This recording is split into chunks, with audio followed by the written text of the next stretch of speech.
Okay, अभी हम लोग आगे के इसमें चलते हैं। Compare models use to estimate the required rate of return. Required rate कैसे करते हैं हम लोग?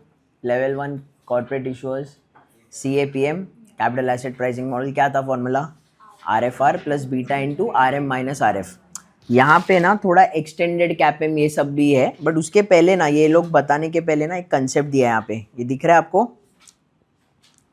ये ना पहले हम लोग को है ना कॉर्पोरेट इशूअर्स में हुआ करता था, कॉर्पोरेट फिनेंस जब बोलते थे, ठीक है। क्यों क्या कैसे अभी हम लोग वो देखते हैं। हम लोग को है ना ये क्यों यहाँ पे दिया है वो मैं बताता हूँ। कैपएम के लिए सबसे इंपॉर्टेंट क्या है? CAPM का formula RFR plus beta into RM minus RFR। तो ये बीटा बहुत इंपॉर्टेंट है ना। बीटा कैसे निकालते हैं हम लोग? बेसिकली हम लोगों को दोनों का स्टॉक प्राइस, मतलब मेरे कंपनी का स्टॉक प्राइस चाहिए और वो टाइम पे अपना निफ्टी 50 या निफ्टी 500 जो भी है, BSE 100, वो उसका हम लोग को प्राइसिंग चाहिए, तभी हम लोग निकाल सकते हैं। लेकिन अगर हमारे कंपनी का स्टॉक प्राइस ही नहीं पता हम लोगों को, तो बीटा निकाल पाएंगे क्या? नहीं। तो इन दैट केस हम लोगों को क्या करना पड़ता है? बीटा निकालना पड़ता है। जैसे हम लोगों को अभी CFA लेवल 1 में मैट्रिक्स प्राइसिंग था, याद है? Matrix pricing as a concept था। मैट्रिक्स प्राइसिंग किसके लिए इंपॉर्टेंट था? कब करते थे हम लोग? फिक्स्ड इनकम में करते थे। जब हम लोगों को, हम लोग का अगर इलिक्विड बॉन्ड्स है, तो अगर हमारा इलिक्विड बॉन्ड्स है तो हमारे बॉन्ड का YTM हम लोगों को पता नहीं रहता था, तो हम क्या करते थे? कंपेरेबल बॉन्ड देखते थे। जो बेसिकली क्या लॉजिक था? सेम इंडस्ट्री का होना चाहिए, सेम इंडस्ट्री, फिर same credit quality, same credit quality, फिर सिमिलर मैच्योरिटी, मतलब सामने है तो बेटर है, सिमिलर मैच्योरिटी और सिमिलर कूपन। ये था हम लोग को, ये हम लोगों को फिक्स्ड इनकम में था। बस इसी का आप समझो सॉर्ट ऑफ इक्विवेलेंस किसमें? इक्विटी में। क्या ढूंढने के लिए? बीटा ढूंढने के लिए। वो है अभी जो हम लोग यहाँ पे दिया है ना formula, levered firm unlevered firm, वो करते हैं। तो हम लोग क्या करते हैं? सपोज करते हैं कि पेंट इंडस्ट्री है, इसका कोई तो एक कंपनी है, XYZ कंपनी, ठीक है। अब ये कंपनी का मेरे को बीटा निकालना है, तो मैं डायरेक्ट निकाल पाऊंगा क्या? नहीं। तो सबसे फर्स्ट है ना हमको समझना है भाई ये बीटा होता क्या? बीटा क्या है? अपना सिस्टमैटिक रिस्क। एक ही इंडस्ट्री में, याद है हम लोग लेवल 1 ऑल्टरनेटिव इन्वेस्टमेंट्स में मार्केट न्यूट्रल स्ट्रैटेजी करके देखा था, याद है? Market neutral strategy, alternative investment, याद ही नहीं है? ठीक है। तो उसमें ना देखो, मैं वो कंसेप्ट से यहाँ पे थोड़ा रिलेट करता हूँ। Market neutral strategy, market neutral का मतलब क्या है? मार्केट के रिस्क को न्यूट्रलाइज करना। मतलब मार्केट रिस्क क्या होता है? बीटा। इसको न्यूट्रलाइज करना है, मतलब बीटा को जीरो करना है। तो हम क्या करते थे? एक ही इंडस्ट्री के जो दो स्टॉक्स है, एशियन पेंट्स और बर्जर पेंट्स, वो क्या करते थे? हमको लग रहा है एशियन पेंट्स अच्छा करने वाला है और इसको हम लोग को लग रहा है अच्छा नहीं करने वाले। तो यहाँ पे क्या हो रहा है? हम लोग ये अजम्पशन पे रहते थे कि एशियन पेंट्स का जो बीटा है सपोज 1.2, तो बर्जर का भी बीटा लगभग 1.2 ही होएगा। तो अगर इस पे अपन लॉन्ग कर रहे, इस पे शॉर्ट कर रहे, तो ये दोनों रिस्क कैंसल आउट होके बीटा मेरा 0 होगा। एग्जैक्ट होता है क्या? नहीं, बट ये अजम्पशन था। तो हम लोग किस पे बेटिंग कर रहे थे? कंपनी स्पेसिफिक बेटिंग, वो होता है मार्केट न्यूट्रल स्ट्रैटेजी। यहाँ पे हम लोग थोड़ा और डिटेल में समझेंगे कि बीटा के अंदर एक्चुअली क्या क्या होता है। Beta will consist of 2 part, ठीक है। 2 चीजें कंसिस्ट करेगा बीटा। एक है हम लोग का बिजनेस रिस्क, एक है हमारा कैपिटल स्ट्रक्चर रिस्क। हमारा एक्चुअल बीटा के अंदर ये दोनों होता है, बट हम लोग जब मार्केट न्यूट्रल स्ट्रैटेजी करते हैं ना, तब अजम्पशन क्या रहता है? एशियन पेंट्स और बर्जर पेंट्स का जो कैपिटल स्ट्रक्चर है सिमिलर है, क्योंकि बिजनेस रिस्क ऑलमोस्ट सिमिलर रहता है जब तक कि टारगेट ऑडियंस ही अलग है। समझा? जैसा एशियन पेंट्स और Indigo paints, Asian paints pan India और सबको करता है, इंडिगो पेंट्स थोड़ा Tier 2 Tier 3 में ज़्यादा है। तो उन लोगों का जो बिजनेस रिस्क है वो भी थोड़ा सा डिफरेंट रहेगा, समझा। बट एशियन पेंट्स और Berger paints almost similar market पे करता है, तो उनका बिजनेस रिस्क सेम रहता है या ऑलमोस्ट सिमिलर रहेगा, बट कैपिटल स्ट्रक्चर रिस्क अलग रहेगा, समझा। तो यहाँ पे हम लोग क्या करते हैं, हम लोगों को किसका निकालने का है, अपना कंपनी XYZ कंपनी है उसका बीटा निकालना है, बट वो डायरेक्ट मिलेगा क्या, नहीं, हमको एक कॉम्पिटिटर देखना है। सपोज हमारा कॉम्पिटिटर हम लोग देख रहे हैं एशियन पेंट्स।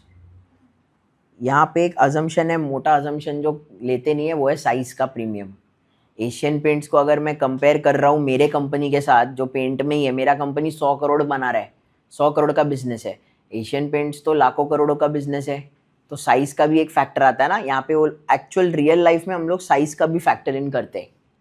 साइज की वजह से रिस्क क्या होता है, अपना छोटा कंपनी तो रिस्क बढ़ता है, यहाँ पे वो कंसिडर नहीं किया। यहाँ पे क्या अजम्पशन है कि एशियन पेंट्स का जो बीटा है that will consist of business risk and capital structure risk. हम क्या बोलते हैं कि हमारा जो पेंट कंपनी है ना XYZ और एशियन पेंट्स का जो बिजनेस रिस्क है वो क्या है, सेम है, सिर्फ और सिर्फ कैपिटल स्ट्रक्चर का जो रिस्क है ना वो अलग है, समझा। तो व्हाट वी डू इज हम लोग है ना एशियन पेंट्स का बीटा लेते, एशियन पेंट्स का बीटा लेते जो कितना है, सपोज 1.2, उसमें से हम लोग कैपिटल स्ट्रक्चर रिस्क को हटाते, ऐसा है। तो कैपिटल स्ट्रक्चर क्या है उन लोग के लिए, डेट टू इक्विटी। तो अगर उसको हटाना है तो क्या करते हैं, divided by 1 plus debt upon equity. अभी डेट लिया है तो उस पर टैक्स बेनिफिट आता है ना, तो इंटू 1 माइनस टैक्स रेट, ये किया है उन्होंने। तो इससे क्या होता है, इससे जो आंसर आएगा ना वो प्योरली जो बीटा आएगा ना सिर्फ बिजनेस रिस्क आएगा, इन जनरल पेंट इंडस्ट्री का बिजनेस रिस्क, समझा। तो फॉर एग्जांपल हम लोग खुद का नंबर्स लेके चलते हैं, डेट टू इक्विटी हम लोग लेते हैं, डेट कितना लेना है 0.4 ले लेते हैं, 0.4, तो इक्विटी कितना हो जाएगा, तो अज्यूम करो कि डेट अपना 0.4 है तो ये अपना 0.6 है, तो बीटा कितना था अपना 1.2 एशियन पेंट्स का एंड 20% टैक्स रेट। या एक्चुअली डेट है ना 0.2 लेते और इक्विटी 0.8 लेके चलते हैं, ठीक है। तो 1 डिवाइडेड बाई 0.2 एशियन पेंट्स का divide by 0.8 into 1 minus tax rate 20%। यहाँ पे अजम्पशन क्या है, टैक्स रेट 20% है, तो इसका आंसर निकालो ज़रा। ये पता है ना कैसे करना है, पहले ये मल्टीप्लाई डिवाइड ये करके फिर +1 करना है, करो।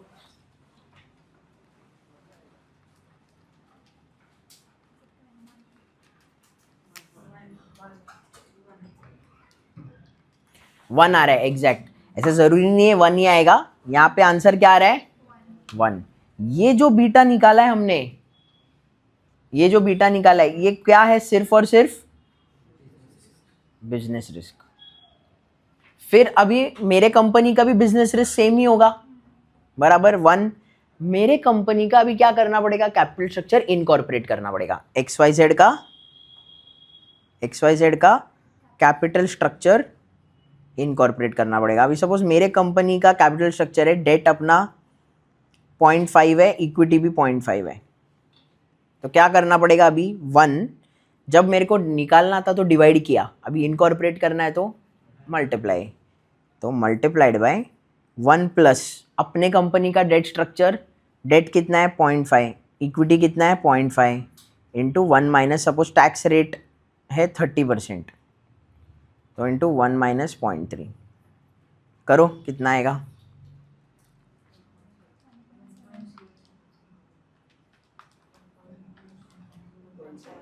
1.7। तो ये हो गया अपने कंपनी का बीटा। एशियन पेंट्स का कितना था 1.2, अपना कितना आ रहा है 1.7। बोलो सर वो जो बिजनेस रिस्क के लिए हमने बीटा ढूंढा उसमें वो 0.2 और 0.8 किसका है, एशियन पेंट्स का जो 1.2 है ना वो एशियन पेंट्स का बीटा है। तो एशियन पेंट्स का जो बीटा आ रहा है ना उसमें से एशियन पेंट्स के कैपिटल स्ट्रक्चर को हटा रहा हूँ, समझा। तो हटा के जो आंसर आ रहा है ना ये 1, ये बिजनेस रिस्क है, उसमें मैं मेरे कंपनी का कैपिटल स्ट्रक्चर इनकॉर्पोरेट करो, दैट्स इट, उतना ही है। बोलो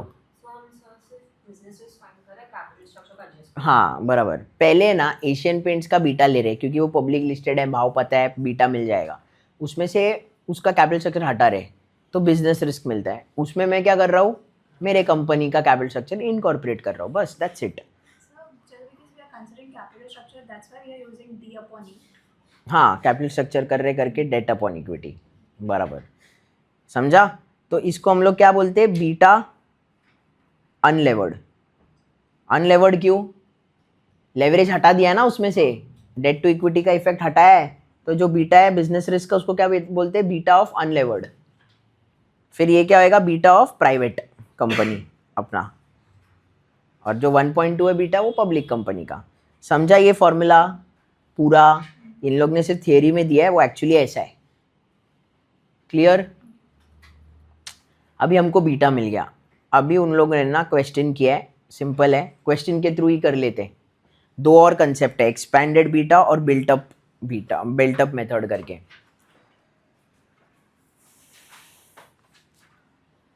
सबसे फर्स्ट यहाँ पे मैं डायरेक्ट ही बता देता हूँ, देख लो। सबसे पहले हम लोग ने बोला है calculate CAPM, expanded CAPM and built up method, ठीक है।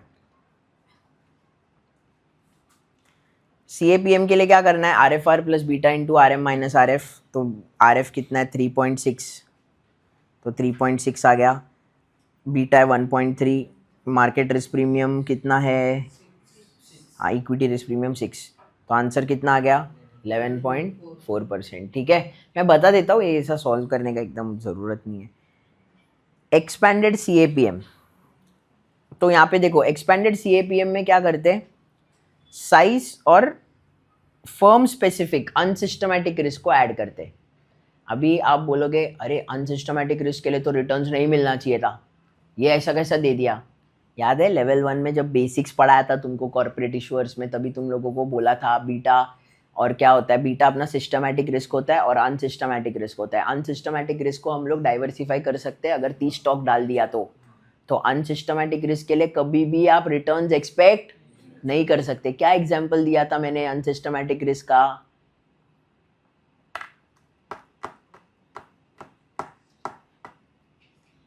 क्या बोला था, एम्प्लॉयज भाग गए नहीं, मतलब सारे एम्प्लॉय, हाँ ठीक है, एम्प्लॉय स्ट्राइक पे चले गए, CEO का अनटाइमली डेथ हो गया, या प्रेडिक्ट कर सकते हो क्या, नहीं ना। तो आपने अगर बराबर से स्टॉक पिक किया है, फंडामेंटली सब कुछ बराबर किया, आपने परफेक्ट भाव पे उठाया है, मतलब सपोज करो 200 रुपया आपको लग रहा है क्या भाव है, 200 पे आपने उठाया, आपको लग रहा है 500 रुपया जाएगा यहाँ से, 2.5 टाइम्स जाएगा। लेकिन अगर अनटाइमली डेथ हो गया CEO का और वो अगर वो की मैन एम्प्लॉई है, ऑब्वियसली है ही, तो 200 का भाव सीधा 150-140 पे आ जाएगा, तो आप लॉस खा रहे हो कि नहीं। बट जब आप खरीदे थे आपको ये पता था क्या, ये होता है अनसिस्टमैटिक रिस्क। लेकिन आप इसको कम कर सकते हो, कैसे, CFA बोलते हैं एलिमिनेट कर सकते हो, एलिमिनेट नहीं ऑलमोस्ट रिड्यूस कर सकते हो 30 स्टॉक्स डाल के, बराबर। तो अगर लेवल 1 में हमने ये पढ़ा तो ये कंसेप्ट आया कहाँ से, ऐसे आपको थॉट आना चाहिए, पहला नहीं आया तो मैं बता रहा हूँ ये थॉट आना चाहिए, ठीक है। तो अभी एक एक्सपेंडेड कैपेम में क्या कर रहे हैं ना हम लोग, यहाँ पे अनसिस्टमैटिक का यहाँ पे क्या मतलब है पता है क्या, कि अगर छोटे कंपनीज होते हैं ना, छोटे कंपनीज में हमेशा कॉर्पोरेट गवर्नेंस का थोड़ा तो प्रॉब्लम आता ही है, समझा। या कभी कभी छोटे कंपनीज में ना कोई कंपनी स्पेसिफिक रिस्क रिपीटेडली होता है, जैसे कोई अगर ऑटो एंसिलरी कंपनी है जो छोटी कंपनी है, मतलब 500 करोड़ की कंपनी है, पूरा का पूरा मार्केट कैप 500 करोड़ है, तो ऐसा उसमें हो सकता है कि बहुत बार ना लेबर का प्रॉब्लम आ रहा है, बहुत बार आ रहा है लेबर का प्रॉब्लम, तो ये ना रिपीटेडली आ रहा है ना, तो भले वो कंपनी स्पेसिफिक रिस्क है, लोगों को पता है कि ये ना ये वाले कंपनी में ये प्रॉब्लम होता है भाई, समझ में आ रहा है आपको। तो इवन दो वो अनसिस्टमैटिक रिस्क है, क्योंकि वो रिपीटेडली आया ना, उसको हम लोग वैल्यू मतलब प्रीमियम डालते हैं उसका, समझा। अभी थोड़े लोग डालते हैं, थोड़े लोग क्या बोलते हैं साइज फैक्टर में ही डाल देते हैं, क्योंकि साइज छोटा है ना तो थोड़े प्रॉब्लम्स तो आनी ही है। यहाँ पे उन्होंने उसको सेग्रीगेट किया है साइज और अनसिस्टमैटिक रिस्क करके, समझ में आया क्या, पक्का। तो यहाँ पे क्या आएगा, देखो एक्सपेंडेड कैपेम में small stock premium and company specific risk यहाँ पे दिया रहेगा। स्मॉल स्टॉक कितना है 3%, कंपनी स्पेसिफिक है 2%। लोग नॉर्मली 5% डायरेक्ट डाल देंगे साइज प्रीमियम, ऐसे डिवाइड नहीं करेंगे जैसे किया है ना कंपनी स्पेसिफिक रिस्क प्रीमियम, वो नहीं करेंगे, समझा। यहाँ पे उन लोगों ने किया, तो 11.4 जो अपना कैपेम था उसमें साइज प्रीमियम डाला और कंपनी स्पेसिफिक प्रीमियम डाला और आ गया 16.4%। क्लियर है। फिर लास्ट है अपना बिल्टअप मेथड। बिल्टअप मेथड में याद रखना बीटा 1 लेके काम करते। क्या करते? बीटा 1 लेके काम करते। तो वो एक इंपॉर्टेंट पॉइंट है। यहाँ पे ना अलग अलग फैक्टर्स है ना, हम लोग ऐड कर सकते। बिल्ड इन मेथड है, मतलब आपको जो जो फैक्टर्स लग रहा है आप ऐड कर सकते हो। जैसे यहाँ पे क्या किया है, देखो यहाँ पे सबसे पहले क्या लिखा हुआ है, beta is implicitly assume to be 1। मतलब कैपेम में अपन क्या करते हैं, R F R plus beta into R M minus R F, उसमें हम लोग बीटा 1.2 लेते हैं ना, उसमें हम लोग क्या बोलते हैं, मार्केट से ज़्यादा रिस्की है। यहाँ पे हम लोग बोलते हैं बिल्ट इन में मार्केट जितना ही रिस्की पकड़ो, उसके बाद अलग सा डालो कि मेरा इंडस्ट्री अगर मार्केट से ज़्यादा रिस्की है तो ऐड करो, बीटा में मत इनकॉर्पोरेट करो उसको, बीटा 1 ही पकड़ के चलो। समझ में आया आपको? तो वैसे करके किया है। तो यहाँ पे देखो कैसे किया है उन्होंने ये same question. Are F are है अपना 3.6%, ठीक है, तो यहाँ पे 3.6 डाला। नॉर्मल कैपेम में अपन beta into R M minus R F करते हैं, बट यहाँ पे बीटा 1 ही है ना, तो R M minus R F कितना है, 6, तो यहाँ पे 6 ऐड कर दिया। फिर बाद में क्या किया, इंडस्ट्री रिस्क प्रीमियम 1%, फिर बाद में 3% किस चीज़ का डाला है, स्मॉल स्टॉक प्रीमियम ऐड, फिर बाद में ये 2% कंपनी स्पेसिफिक प्रीमियम। समझ में आया आपको? इंडस्ट्री रिस्क प्रीमियम उन लोग ने 1% एक्स्ट्रा ले लिया। इंडस्ट्री रिस्क प्रीमियम मतलब जब हम लोग बीटा करते हैं तो हम लोग ऑलरेडी उसमें इनकॉर्पोरेट करते हैं। बीटा का मतलब क्या है कि मेरा स्टॉक मार्केट से कितना रिस्की है, यहाँ पे हम लोग बोलते हैं मार्केट जितना ही रिस्की पकड़ो और फिर अलग सा ऐड करो इंडस्ट्री रिस्क प्रीमियम। ऐसा है वो बिल्ड इन मेथड।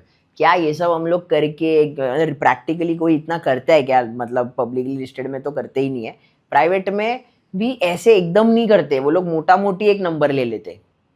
समझ में आया? यहाँ पे उन लोग ने हर एक चीज़ सेग्रीगेट किया ना, वहाँ पे मोटा मोटी ले लेते। जैसा अभी पब्लिक लिस्टेड में एक 200 करोड़ की कंपनी है, 300 करोड़ की कंपनी, कितना रिक्वायर्ड रेट चाहिए आपको? 25-30 तो चाहिए ना भाई। अगर माइक्रो कैप कंपनी है, स्मॉल कैप पे आपको 20-25% चाहिए रहता है, तो अगर आप माइक्रो कैप पे जा रहे हो तो 25-30 चाहिए। आप उधर से और प्राइवेट कंपनी में जाओगे तो कितना चाहिए रहेगा? 35-40%। ये मोटा मोटी है ना, उसको जस्टिफाई भी करना चाहिए ना अपने को। 40 का स्प्लिट क्या है भाई, तो यही स्प्लिट ऐसे करके करेंगे वो। समझ में आ रहा है क्या? बस वैसा है। उसके बाद नेक्स्ट वैक निकालने को बोला है, करंट कैपिटल स्ट्रक्चर से और टारगेट कैपिटल स्ट्रक्चर से। सिंपल है ना, वैक का फॉर्मूला सबको आता है ना, weight of debt into KD, cost of debt into 1 minus tax rate plus weight of equity into cost of equity. Cost of equity में कभी भी 1 माइनस टैक्स नहीं आएगा क्योंकि ऑलरेडी टैक्स हटा के नेट इनकम से आता है उनको, ठीक है। अभी करंट के हिसाब से वेटेज कितना है, करंट डेट कितना है 3%, तो यहाँ पे 3% आएगा और इक्विटी पे 97। समझा? ऑप्टिमल कैपिटल स्ट्रक्चर के हिसाब से कितना है, ऑप्टिमल के हिसाब से 12% है वेटेज, तो ऑप्टिमल के हिसाब से ये 12 आएगा और ये 88 आएगा। समझ में आया? स्ट्रेट फॉरवर्ड है, कुछ है ही नहीं इसमें। मुझे नहीं लगता है इतना इजी आने वाला है। हम लोग ये कंप्लीट करेंगे, फिर करिकुलम में जो ट्रिकी क्वेश्चंस है वो देखेंगे, वो सॉल्व करेंगे, ठीक है ना। उसके बाद नेक्स्ट आप देख लो, ऐसा कुछ है नहीं इसमें। उसके बाद आता है strategic and non strategic buyer. अभी इसका बेसिक मतलब क्या है ये हम लोग ने पहले भी किया हुआ है। स्ट्रैटेजिक बायर, नॉन स्ट्रैटेजिक, जब भी एक स्ट्रैटेजिक बायर खरीदने जाता है ना, वो मोस्ट लाइकली प्रीमियम देगा, वो मोस्ट लाइकली प्रीमियम देगा। वो प्रीमियम क्यों देगा? क्योंकि उसका कुछ तो इनहेरेंट फायदा है ना उसमें, सिनर्जीज होता है। सिनर्जी है ना, रेवेन्यू सिनर्जी होता है और कॉस्ट सिनर्जी होता है। रेवेन्यू सिनर्जी मतलब अगर मैं स्टैंड अलोन पे, सपोज मेरा कंपनी 300 करोड़ रेवेन्यू करता है, सोनू का कंपनी 50 करोड़ रेवेन्यू करता है, तो आइडियली हम लोग का ऐड होगा तो 350 होना चाहिए, बराबर। बट वैसा ज़रूरी नहीं है। अगर मैं उसका कंपनी खरीदता हूँ तो हो सकता है उसका डिस्ट्रीब्यूटर मेरा डिस्ट्रीब्यूटर बन जाएगा, तो हम लोग हमारा जो प्रोडक्ट्स है उसका क्रॉस सेलिंग भी कर सकते हैं।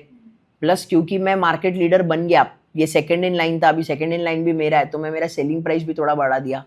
तो क्योंकि क्रॉस डिस्ट्रीब्यूशन की वजह से मेरा क्वांटिटी बढ़ गया बेचने का, एट द सेम टाइम मैंने प्राइस भी थोड़ा इंक्रीज कर दिया, तो रेवेन्यू शायद 400 करोड़ हो जाए, तो 1 + 1 अपना 3 हो जाएगा।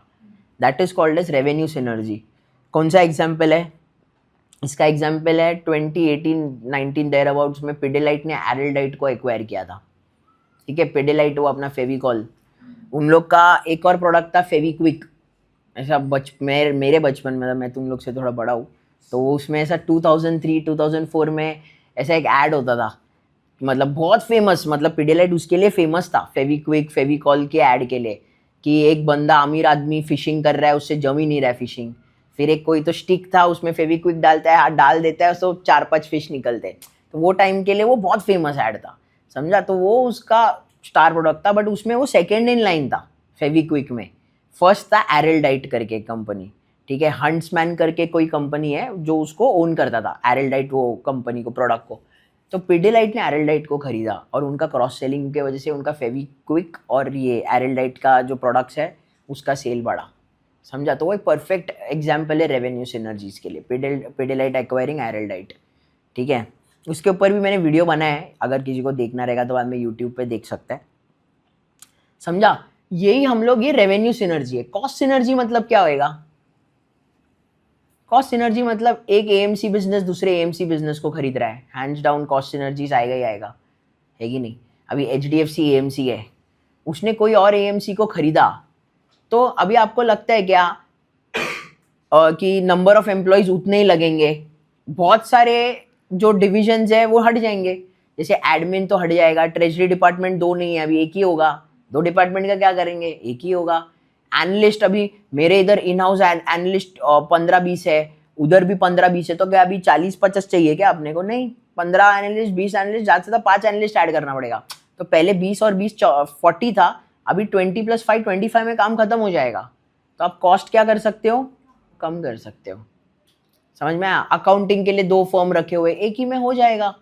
जो कंपनी जो अकाउंटिंग 4,000 करोड़ को हैंडल कर सकता है, वो क्या 6,000 करोड़ को नहीं कर सकता, समझा। तो इधर अपना कॉस्ट सिनर्जीज होता है, समझा। एग्जाम्पल लिख सकते हो एएमसी बिजनेस।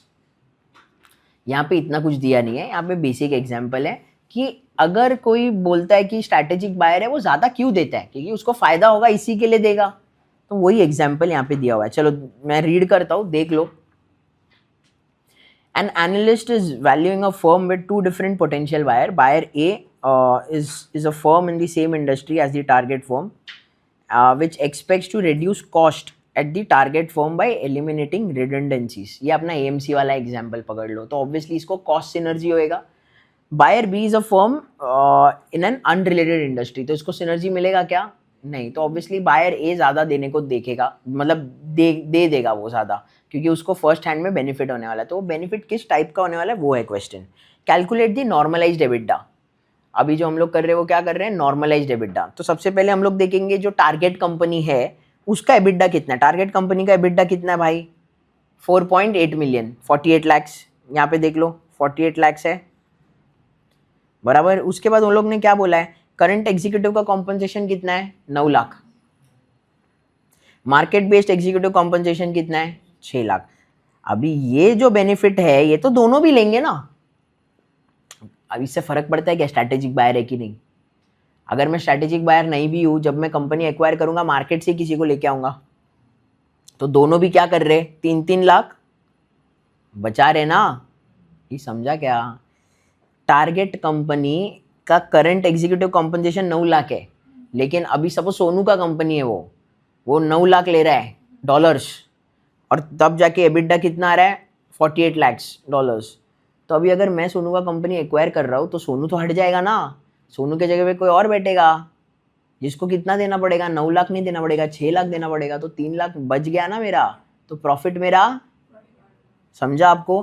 बट ये अभी मैं एक्वायर करूँ जो स्ट्रैटेजिक बायर है, या मतलब सिमरन एक्वायर करे, उसको फर्क पड़ने वाला है क्या? दोनों को वो बेनिफिट मिलेगा। तो दोनों केस में कितना हो जाएगा? 51 लैक्स और 51 लैक्स। ऐसे समझा तुम लोग को? किसी को डाउट है? बोलो क्या डाउट है आपको? दोनों में इक्वली कैसे होगा? इक्वली कैसे होगा मतलब? सर आपने बोला कि अगर 3 लाख बच रहे तो 51 लाख दोनों कंपनी में, टारगेट और पेरेंट में। टारगेट और पेरेंट नहीं, क्वेश्चन रीड किया आपने? क्या है? हाँ। 2 कंपनीज है जो टारगेट को एक्वायर कर रहा है। अभी मैं है जो स्ट्रैटेजिक बायर है, सिमरन है जो नॉन स्ट्रैटेजिक बायर है। हम लोग दोनों ये कंपनी का नॉर्मलाइज्ड एबिटा निकाल रहे। वो कंपनी का एबिटा कितना है एज ऑफ नाउ? 48 लैक्स। लेकिन उसमें हम लोग दोनों देख रहे कि भाई ये जो सीईओ है, जो प्रमोटर भी है, वो 9 लाख ले रहा है। तो अगर मैं एक्वायर करूँ या सिमरन एक्वायर करे, हम दोनों में से कोई भी एक्वायर करता है, सोनू तो हट जाएगा ना, उसके जगह पे 6 लाख का ही खर्चा आएगा ना, 9 लाख का आएगा क्या? तो 3-3 लाख दोनों बचा लेंगे ना। तो दोनों के लिए नॉर्मलाइज्ड एबिटडा क्या हुआ? 51 लाख 51 लाख। समझा? क्वेश्चन रीड करो बराबर से क्या है। उसके बाद सेकंड क्या है पॉइंट कि करंट SG&A एक्सपेंसेस है कितना? 8 मिलियन बराबर। और अगर सिनर्जिस्टिक सेविंग्स कितना है? 7.6 लाख कर सकते हैं, मतलब कितना? 7.6 मिलियन, मतलब 76 लाख पे आ सकता है खर्चा। तो 4 लाख बचा सकते हैं। कौन बचा सकता है 4 लाख? जो स्ट्रैटेजिक बायर है। तो बेनिफिट किसको मिलेगा? स्ट्रैटेजिक बायर को। तो अगर वो बचा लेगा तो इनकम कितने से बढ़ेगा? और 4 लाख। बट ये बेनिफिट क्या सिमरन को मिलेगा क्या? नहीं। तो इधर ये अपना सिमरन पकड़ दे अपन, ये सपोज मेरा पकड़ता हूँ, ये समझा? तो मेरे लिए कितना होएगा नॉर्मलाइज्ड एबिटडा? 55। सिमरन के लिए कितना होएगा? क्लियर है? समझ में आया? बस यही है पॉइंट। अगेन क्या इतना इजी आने वाला है आपको? नहीं, और भी इसमें घुमा फिरा के पूछेंगे वो। इसके लिए बोल रहा हूँ करिकुलम करना ज़रूरी है इसमें, बहुत ही ज़्यादा। समझा? क्लियर ना?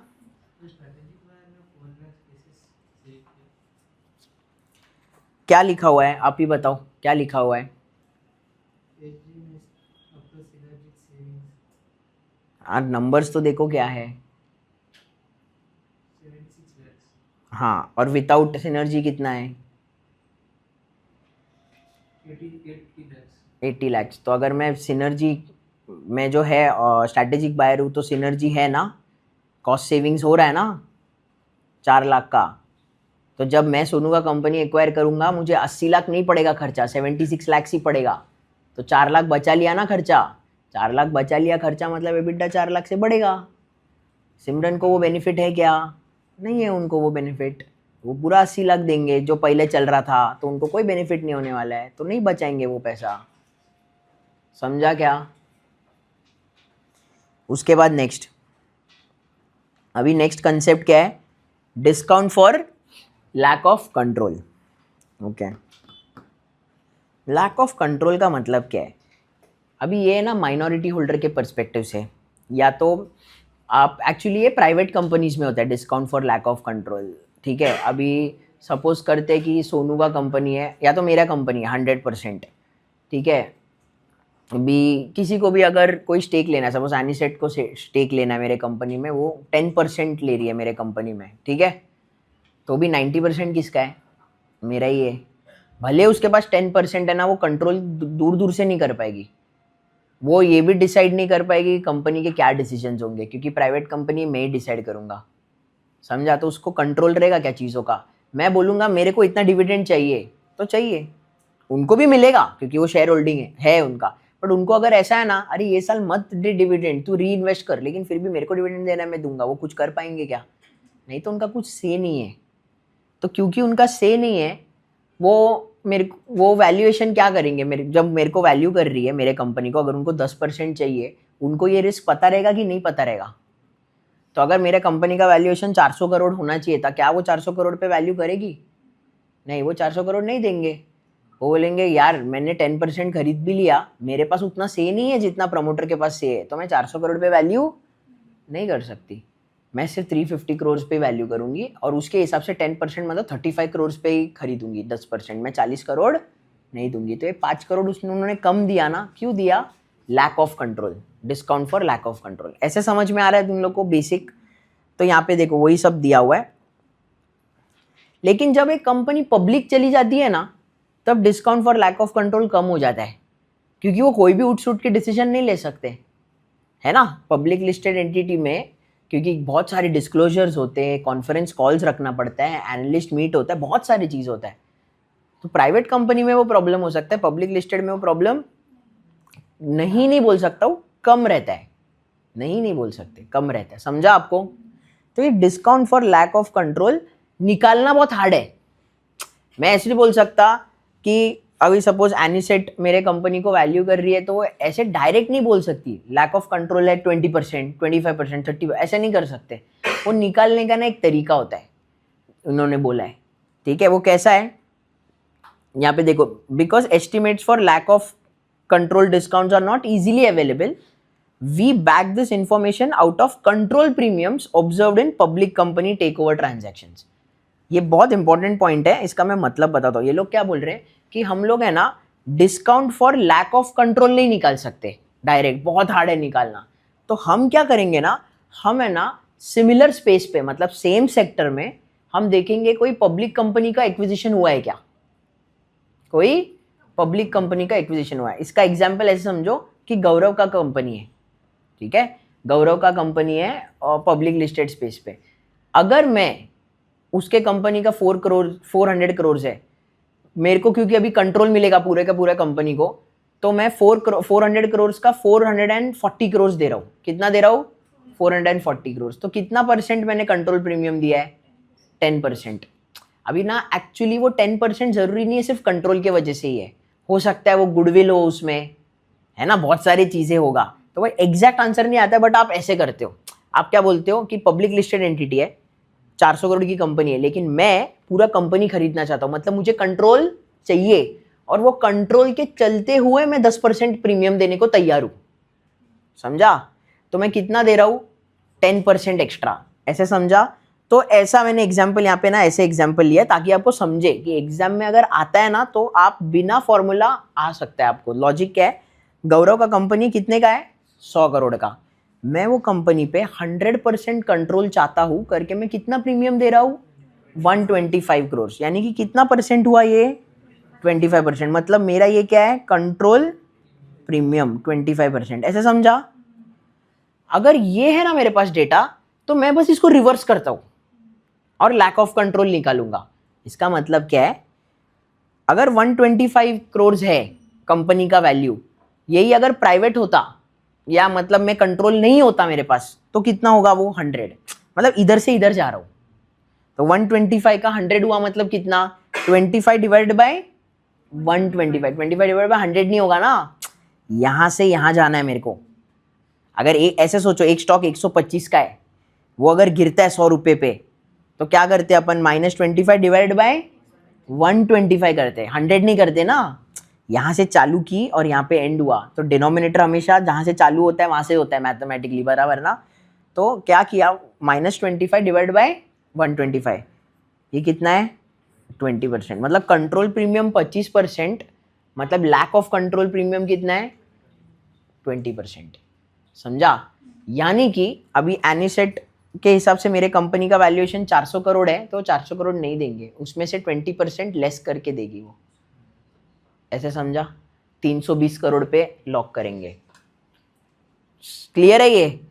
अभी ये एग्जैक्ट कैलकुलेशन नहीं है, रियल टाइम पे आप सोचोगे तो कंट्रोल प्रीमियम के अंदर गुडविल बहुत सारी चीजें आ सकती है, ठीक है, बट ऐसे करना है। ये समझा आपको? एग्जाम में आया तो ये वे में कर लोगे तो आंसर करेक्ट है। टेक्स्ट बुक का एक फॉर्मूला है discount for lack of control का, 1, ये देखो, 1 - 1 divided by 1 plus control premium. याद रख सकते हो तो कर लो, नहीं तो जैसा मैंने बताया वैसे करो। जब मैं एग्जाम दे रहा था ना 2015, तभी भी सेम ही था कंसेप्ट, यही था, ऐसे ही, कुछ अलग नहीं था। L2 ऐसा है ना पूरा, जो ज़्यादा चेंज नहीं हुआ है। L1 में मैसिव चेंजेस है, L2 एक्चुअली बहुत इजी कर दिया है, बहुत इजी, समझा? लेवल 1 में उल्टा अच्छा चेंजेस किया है, but level 2 is the same, उल्टा कम चीज़ें कर दिया है। अभी लेवल 2 में पहले हार्ड था, अभी इजी कर दिया है। तो ये सब कंसेप्ट सेम था। तो जब मैं मेरा L2 कर रहा था ना, तभी ये मैंने ऐसे ही किया था, मैं फॉर्मूला कभी नहीं किया है, तो करेक्ट जाएगा ही जाएगा, समझा? अगर उन्होंने 30% बोला तो आप ऐसे करो, 100 और 130 डालो, ऐसे आएगा ना कंट्रोल में। तो 100 और 130 डालो तो क्या आएगा? 30 डिवाइड बाय 130, बस हो गया, आ गया आंसर। ये समझा क्या? बट अगर आपको फॉर्मूला करना है तो ये करो, 1 - 1 divide by 1 plus control premium. Clear है? उसके बाद नेक्स्ट, अभी है ना प्राइवेट कंपनीज में एक और दिक्कत होता है भाई, बहुत बड़ा। Discount for lack of marketability. Public listed में होता है क्या मार्केटेबिलिटी का प्रॉब्लम? नहीं होता है। आपको पसंद नहीं आया कि प्रमोटर भाई बहुत अपना मनमानी करता है, ये होता है, अपना सुनता ही नहीं है कॉन्फ्रेंस कॉल पे, तो आप बेच के निकल जाओ। लैक ऑफ मार्केटेबिलिटी नहीं होता। हाँ ऑब्वियसली इलिक्विडिटी इशू आता है अगर कंपनी बहुत छोटी है और आपका स्टेक बड़ा है तो, but that's a different problem. यहाँ पे क्या बोल रहे हैं, इलिक्विडिटी नहीं बोल रहे, यहाँ पे बोल रहे हैं भाई तू बेच ही नहीं सकता है, लैक ऑफ मार्केटेबिलिटी। मतलब ये अभी एनिसेट का ही एग्जाम्पल पकड़ो, अभी एनिसेट ने 10% खरीदा, अभी अगर एनिसेट को बेचना है तो कोई बड़ा प्राइवेट इक्विटी प्लेयर खरीदने को आ रहा है तो ही तो वो बेच पाएंगे ना, और वो प्राइवेट इक्विटी प्लेयर बुलाएगा कौन? प्रमोटर, है कि नहीं? अभी प्राइवेट इक्विटी प्लेयर आएगा, वो बोलेगा मेरे को 40% चाहिए, तो मैं बोल सकता हूँ एनिसेट को कि आपको आपका 8% बेचना है, बेच डालो, चलेगा मेरे को, आप 8% पार्टिसिपेट करो, 10 में से 8 बेचो या 5 बेचो, तब तक वो हेल्पलेस रहेगी, वो नहीं इतना आराम से बेच पाएगी। आजकल चलो वेबसाइट्स आ गए, अनलिस्टेड शेयर्स भी ट्रेड होते हैं, बट फिर भी उसमें बहुत सारे कैवियट्स होते हैं बड़े स्टेक पे, समझा? Lack of marketability. तो ये ना इन्होंने यही बोला कि अभी सपोज मैं प्रमोटर हूँ, क्योंकि वो कंट्रोल नहीं कर सकते कुछ भी, तो मैं अगर प्राइवेट इक्विटी प्लेयर लेके ही नहीं आ रहा हूँ आज से 2-3 साल बाद भी, तो भी एनिसेट 2-3 साल बाद बेच नहीं पाएंगे। तो बहुत बार ऐसे होता है कि जिधर है ना discount for lack of control होता है ना, उधर discount for lack of marketability भी होता है। समझ में आया? पक्का? तो जहाँ पे डीएलओसी होता है वहाँ पे ज़्यादा चांसेस है कि डीएलओएम भी रहेगा। अभी दोनों रहेगा तो कैसे करना है वो मैं बताता हूँ, बट उसके पहले ना ये थोड़ा थियरी है ना इम्पॉर्टेंट है, मुझे लगता है ये मतलब टेस्ट भी कर सकते, देखते। द डीएलओएम में be impacted by numerous factors. सबसे पहले क्या है, एन इम्पेंडिंग आईपीओ और firm sale will decrease the DLOM. अगर आईपीओ में जाने वाला है कंपनी तो क्या हो जाएगा, मार्केटेबिलिटी का इशू निकल जाएगा ना, तो अच्छी बात है कि बुरी बात है? अच्छी बात है, तो गुड लिखा है यहाँ पे मैंने, समझा? सेकेंड क्या है, contractual restrictions on selling stock will increase the DLOM. ये तो बुरी बात है ना, अगर एनिसेट खरीद रही है स्टेक मेरे कंपनी में, मैं उनको बोल रहा हूँ अगले 3 साल तक आप बेच ही नहीं सकते, हो गया, कॉन्ट्रैक्चुअल रेस्ट्रिक्शन डाल दिया उन पे मैंने, तो ही आप चाहिए तो सस्ते में लो, नहीं तो मेरे को नहीं बेचने का मेरा स्टेक। फिर third, large pool of buyers will decrease the DLOM. मतलब एनिसेट ने खरीद लिया है, अभी उनको भले ही मार्केट नहीं कर, मतलब मार्केटेबिलिटी का प्रॉब्लम है 2 साल तक नहीं, बट इन्वेस्टर्स रुके कि कब मैं स्टेक बेच रहा हूँ, खरीदने को तैयार है, तो एनिसेट को कम रिस्क लगेगा ना, उनको लगेगा ठीक है अभी नहीं बेच पा रही हूँ, लेकिन इन्वेस्टर्स तो रुके, बाद में जैसे ही मेरा 2 इयर्स खत्म हो जाएगा कॉन्ट्रैक्चुअल रेस्ट्रिक्शन, मैं बेच पाऊंगी।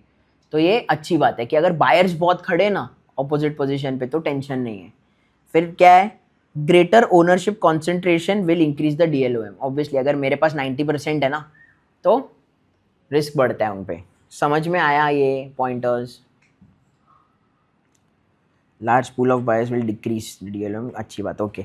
अब ये डीएलओएम है ना, निकालना कैसे, अब इसका कोई फॉर्मूला नहीं दिया है उन्होंने, एग्जाम में आएगा आपको, बट इन्होंने ना तरीके बताए, अभी भी मैं बता रहा हूँ। डीएलओएम जैसा मैंने डीएलओसी बताया, क्या बताया, कंट्रोल प्रीमियम से डिस्काउंट पे लेके आते, सही बात है, बट क्या वो एग्जैक्ट आंसर देगा आपको रियल टाइम पे? नहीं, वो एक आपको मोटा मोटी नंबर देता है, अप्रोक्सीमेट नंबर देगा, एग्जैक्ट नहीं दे सकता। सिमिलरली डीएलओएम है, डीएलओएम भी है ना, आप मोटा मोटी निकाल सकते हो, उसके वो लोग ने 2-3 तरीके बताए। फर्स्ट और सेकंड तरीका सिमिलर है और थर्ड तरीका थोड़ा डिफरेंट है, ठीक है? ये अगेन पूछ सकते हैं वो लोग, सम के थ्रू नहीं, बट कोई क्वेश्चन में विनेट में डाल दिया उन्होंने वैसा। सबसे फर्स्ट मेथड क्या है, the price of the restricted shares is compared to the price of publicly traded shares. In the first method क्या किया है, price of restricted shares is compared to price of publicly traded shares. इसका मतलब क्या है,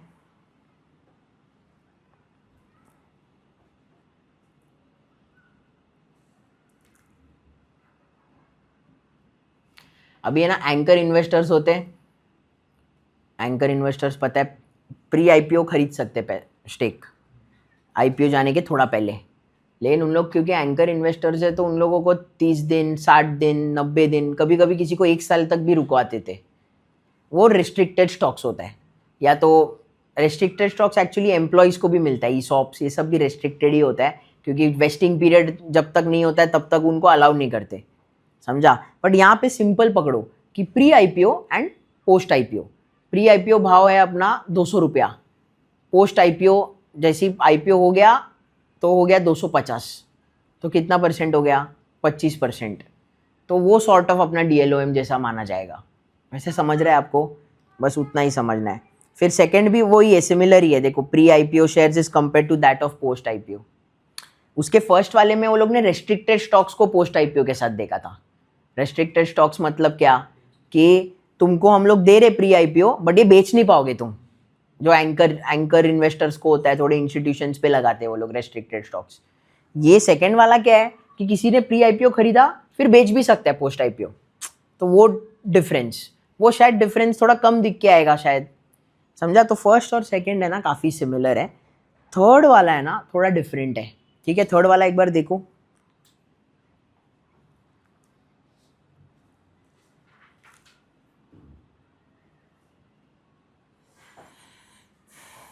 समझ में आ रहा है क्या?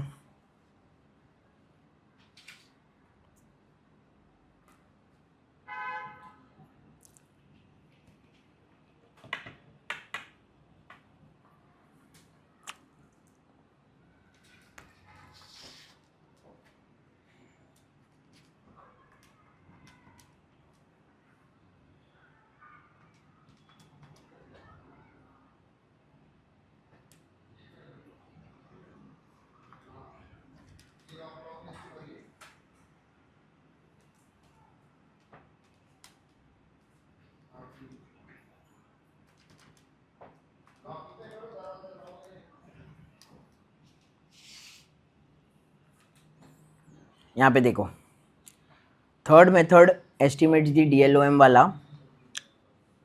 एक जन बंद कर दो ना दरवाज़ा, हाँ आप कर दो लास्ट। तो अभी है ना थर्ड मेथड में क्या बोला है उन्होंने, third method estimate DLOM as value of an at the money put option of a comparable public company. सब बड़े बड़े दिए हुए।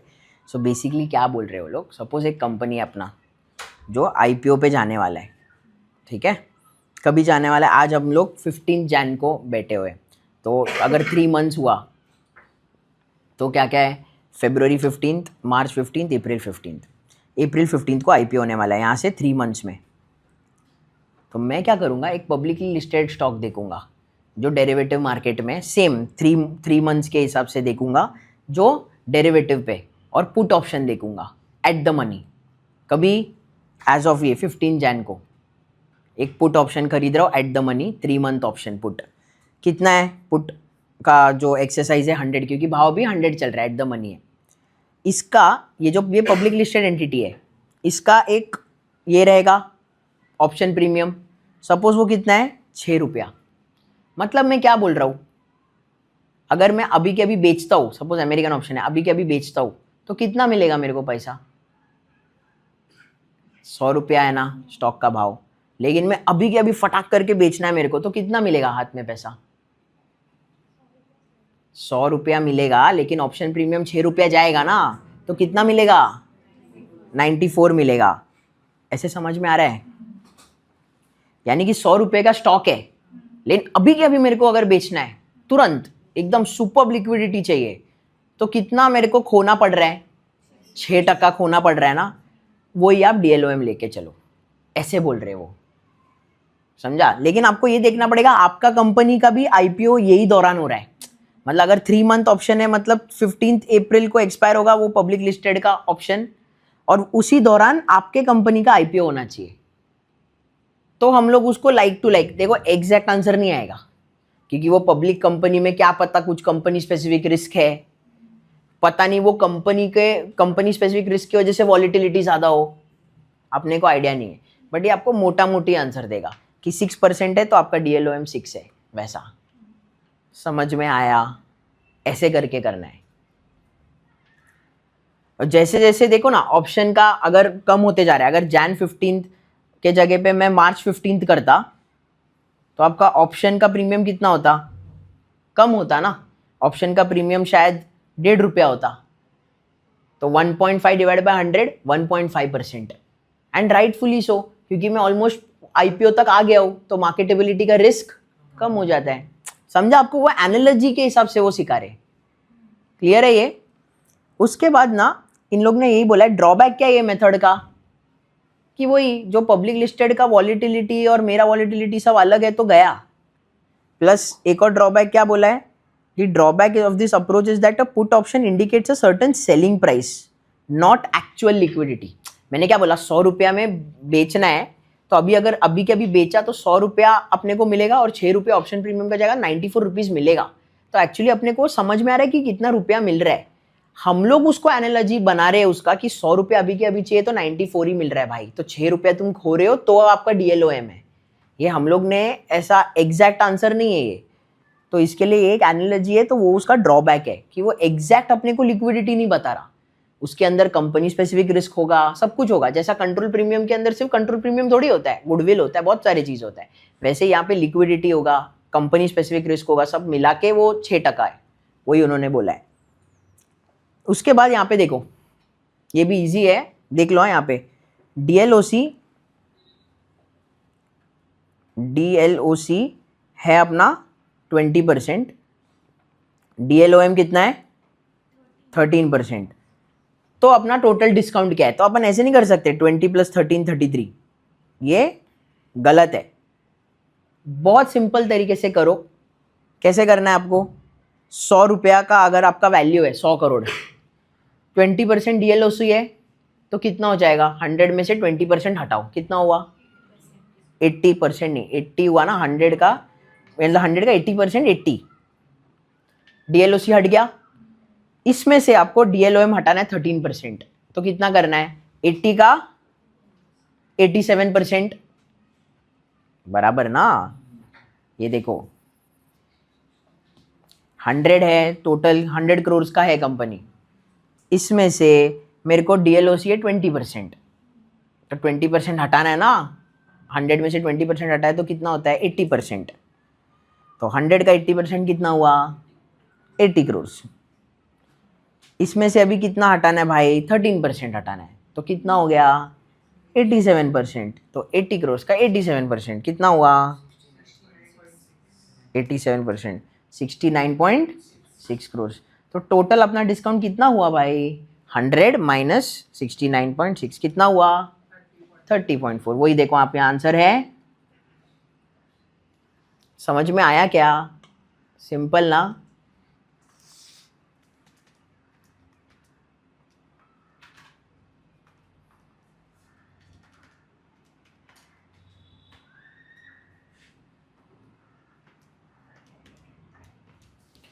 ठीक है, वो भी हार्ड लग रहा है ना ये, तो आप सिंपल कैलकुलेटर पे क्या करो, 100 minus 20% equal to minus 13% equal to, तो भी आ जाता है 69.6.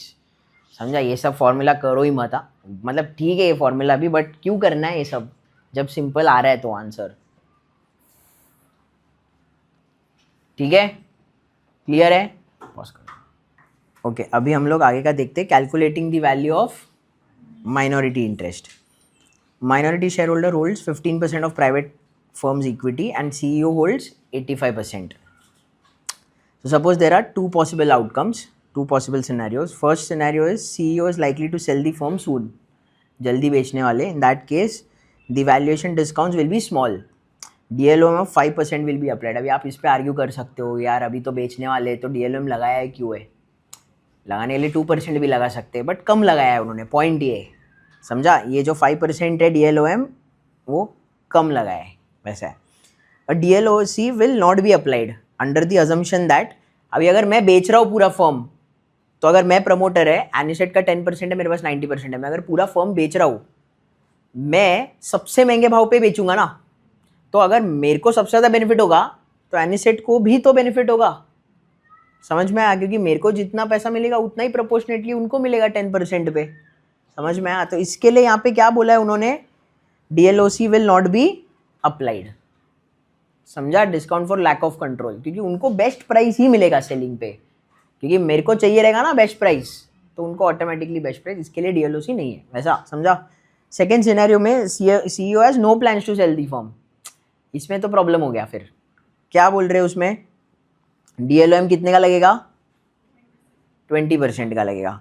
फिर अच्छा, फर्स्ट सिनेरियो में क्या बोला है, the value of the firm's equity is estimated to be 10 million जब मैं बेचने जा रहा हूँ। लेकिन सिनेरियो 2 में डीएलओएम कितना आएगा, 20%, क्योंकि बेचने नहीं वाला हो कुछ। एंड डीएलओसी है ना, वो लोग परसेंटेज पे नहीं दे रहे। यहाँ पे क्या बोला है उन्होंने, क्या बोला है आदित्य, रीड किया है आपने? अच्छा यहाँ से पढ़ रहे हो, बोलो। जब टाइम था तभी पढ़ा नहीं, तो बोलो।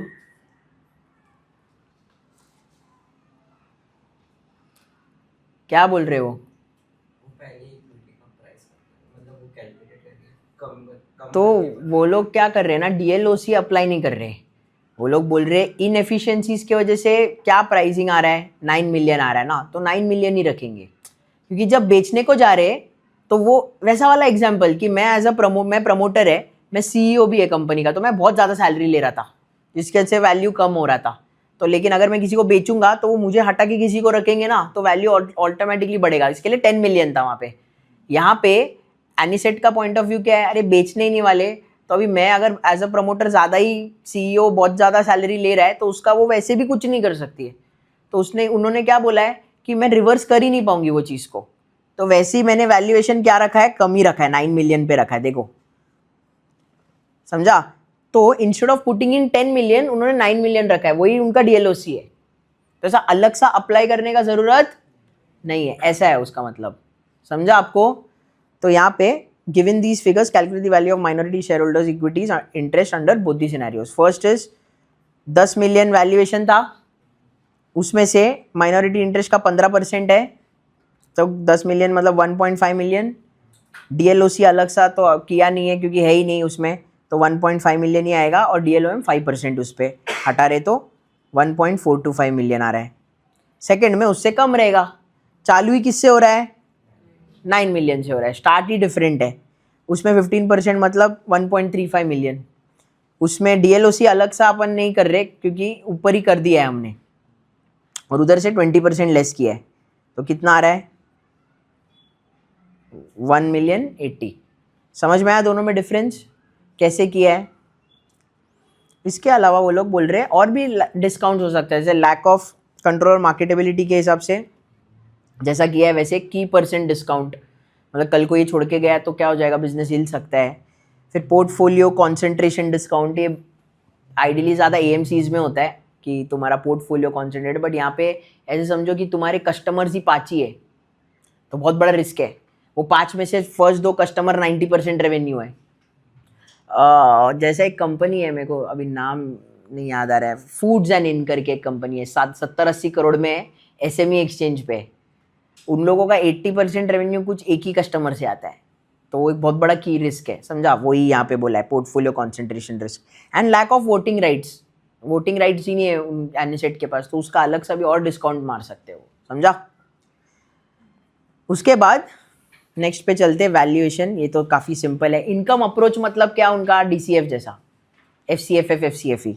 मार्केट अप्रोच मतलब अपना मार्केट बेस्ड, एंड लास्ट है एसेट बेस्ड, जहाँ पे asset minus liability, market value of asset minus market value of liability. तो इसके बारे में थोड़े सम्स दिए हुए करेंगे। सबसे पहले, अभी इसका कुछ है नहीं, सब एक ही पॉइंट दिया हुआ है, कैपिटलाइज्ड कैश फ्लो मेथड। बहुत ही सिंपल है, मैं आपको डायरेक्ट सम से बताता हूँ कैसे करना है। ये वाला दिख रहा है आपको? यहाँ पे ना टर्मिनल वैल्यू अप्रोच जो होता है ना, कांस्टेंट ग्रोथ, वही है कैपिटलाइजेशन ग्रोथ। हम लोग कैसे करते हैं, अभी अगर एफसीएफएफ दिया है तो कैसे करेंगे, एफसीएफएफ फर्स्ट ईयर का मतलब फ्यूचर का डिवाइड बाय वैक माइनस ग्रोथ। अगर मेरा ग्रोथ कांस्टेंट है तो ये जो वैक माइनस ग्रोथ है ना, उसी को वो लोग क्या बोलते हैं, कैपिटलाइजेशन रेट। इक्विटी का करना है तो के ई माइनस जी, यहाँ पे वैक माइनस जी। समझा? तो यहाँ पे एफसीएफएफ फर्स्ट ईयर का कितना है, 12.1 मिलियन डिवाइडेड बाय वैक 15% माइनस ग्रोथ, तो आंसर कितना है, 110 मिलियन। ये अपना टोटल वैल्यू हो गया फर्म का, FCFF है ना, तो फर्म का, उसमें से अगर मेरे को इक्विटी का वैल्यू निकालना है तो 4 मिलियन लेस करना पड़ेगा, तो इक्विटी का वैल्यू मिल गया 106 मिलियन। सिंपल, मेरे को नहीं लगता इतना ईजी सब आएगा, बट ठीक है। इसके आगे एक दो कंसेप्ट है वो इंपॉर्टेंट है। एक्सेस अर्निंग्स मेथड, ये ना स्मॉल कैप कंपनीज जो इंटेंजिबल्स बहुत ज़्यादा होल्ड करते हैं ना, उनके लिए यूज़ कर सकते हैं ऐसे बोल रहे। मैंने आज तक यूज़ नहीं किया हुआ है ऑब्वियसली, क्योंकि मैं प्राइवेट कंपनीज में ज़्यादा है भी नहीं, बट ये मुझे नहीं लगता एकदम ज़्यादा यूज़ होता है, बट अभी क्योंकि CFA ने दिया है तो करेंगे। एक्सेस अर्निंग मतलब याद है हम लोग ने रेसिडुअल इनकम किया था, बस ये रेसिडुअल इनकम जैसा है, ठीक है। उसमें हम लोग वैक और KE के हिसाब से चल रहे थे। यहाँ पे एक्सेस अर्निंग्स है ना, वैक और KE के हिसाब से नहीं करेंगे। वो लोग क्या बोलते हैं, 3 लेग्स है एक कंपनी को वैल्यू करने के लिए, वर्किंग कैपिटल, फिक्स्ड एसेट्स और इंटेंजिबल्स। तो फिक्स्ड एसेट्स का रिक्वायर्ड रेट अलग होगा, वर्किंग कैपिटल का रिक्वायर्ड रेट अलग होगा, बट ये सब बहुत सब्जेक्टिव इन नेचर है करके इसमें बहुत ज़्यादा अजम्पशंस जाता है। तो वही दिया हुआ है देखो यहाँ पे कि ये एक्सेस अर्निंग्स मेथड कब यूज़ होता है, जब बहुत ज़्यादा बहुत सिग्निफिकेंट इंटेंजिबल एसेट्स है। लेकिन इसका प्रॉब्लम क्या है कि बहुत सब्जेक्टिव चीज़ें होती है, जैसे रिक्वायर्ड रेट वर्किंग कैपिटल का क्या लेना है, फिक्स्ड एसेट का रिक्वायर्ड रेट क्या लेना है, वो सब। तो देखो इसका क्वेश्चन कैसे आता है, कैसे सॉल्व करना है। वर्किंग कैपिटल कितना है भाई, 3 लाख, उस पर रिक्वायर्ड रेट कितना चाहिए, 6%, तो कितना हो गया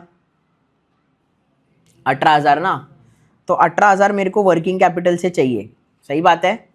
फिक्स्ड एसेट कितना, 10 लाख, उस पर कितना चाहिए 10%, कितना हो गया 1 लाख। तो मुझे साल का कितना कमाना है, 1,18,000 तो कमाना ही है, समझा। अभी मैं कमा कितना रहा हूँ, 1,30,000, तो मैंने कितना एक्सेस कमा लिया, 12,000 कमा लिया, समझा। अब ये 12,000 है ना अपना रेसिडुअल के हिसाब से सोचो वो वाला। तो उन लोग क्या बोल रहे, ये जो 12,000 है ना, ये अपना इंटेंजिबल्स को दे रहे, वो लोग क्या दे रहे, इंटेंजिबल, जो रेसिडुअल इनकम है वो इंटेंजिबल्स के लिए। अब ये इंटेंजिबल्स का उन लोग क्या बोल रहे, ग्रोथ कितना है रेसिडुअल इनकम का, 5%, तो इस पे इंटू 1.05 डिवाइडेड बाय इंटेंजिबल्स का डिस्काउंट कितना है 14%, तो 14% माइनस 5%, मतलब ये जो रेसिडुअल इनकम आ रहा है ना 12,000, ये कंटिन्यूसली आएगा। ग्रोथ रेट कितना है 5%, तो इसको वैल्यू करो तो कितना आता है 1,40,000। ये अपना इंटेंजिबल्स का वैल्यू है एज ऑफ नाउ। तो कंपनी का वैल्यू में क्या क्या आएगा, वर्किंग कैपिटल आएगा, फिक्स्ड एसेट आएगा और इंटेंजिबल एसेट्स आएगा। वर्किंग कैपिटल कितना था भाई 3 लाख, फिक्स्ड एसेट कितना था 10 लाख और इंटेंजिबल्स का कितना है 1.4, तो कितना हो गया 14.4 लैक्स। ये हो गया कंपनी का वैल्यू, समझा।